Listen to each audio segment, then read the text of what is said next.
And Jesus called out with a loud voice, "Father, into your hands I commit my spirit." And when he had said this, he breathed his last.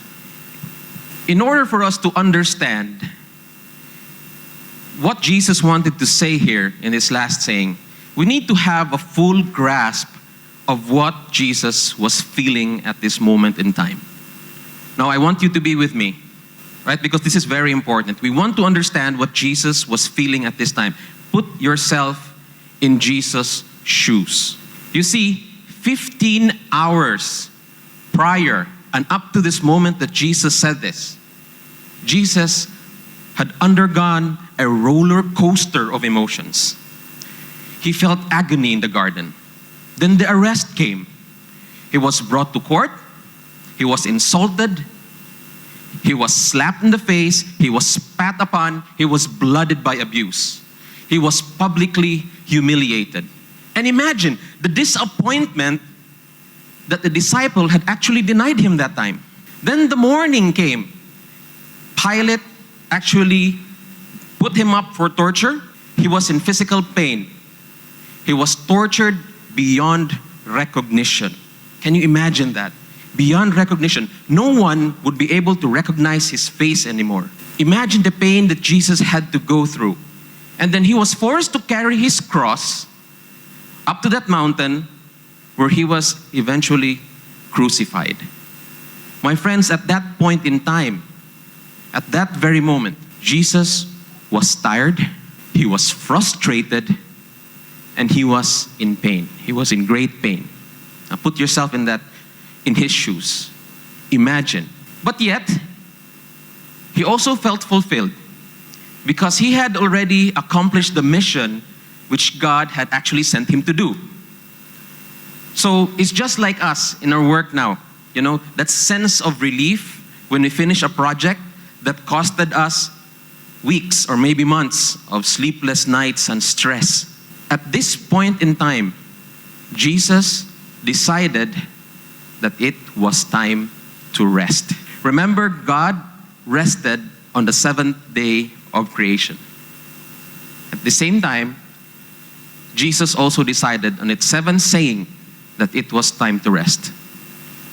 But more importantly than knowing when to rest or the importance of rest, the great teacher was actually trying to teach us how to achieve that rest. You see, when Jesus said, "I commit my spirit," the word commit there actually meant to entrust. Father, I entrust to you my spirit. And I can only deduce that Jesus was actually trying to teach us that true rest comes from trusting God. True rest. And not just any rest, my friends. And we talk about Jesus' trust. It was not just a simple trust that we share between ourselves. Jesus' trust in the Father actually was the kind of trust that came with intimacy. Now, I cannot imagine what Jesus was feeling at that time or how he said these words. But you see, it could have been very emotional that the Roman centurion who was with him, who was overseeing the whole crucifixion, was moved with emotion. It's recorded in the next passage, actually, in the next verse. The centurion, seeing what had happened, praised God and said, "Surely this was a righteous man." So you can imagine how emotional Jesus said it when he said, "Lord, Father, to you I entrust my spirit." Now I think no one here, no one of us is actually exempt of all the trials and all the stresses that we face at work, even in our homes, right? And then the modern world actually tells us how to de-stress or to rest. We go on vacation. And then there's this new concept, probably not too new, but people say, okay, you go for retail therapy. But then the reality is, all this so-called rest is very temporary. You know why? Because at that moment in time, it might bring your thoughts out of your stress, but mind you, after all this, you'll have to pay the bills. Right? So another stress. I mean, that's the reality. If you want real rest and peace of mind, Jesus showed us the way.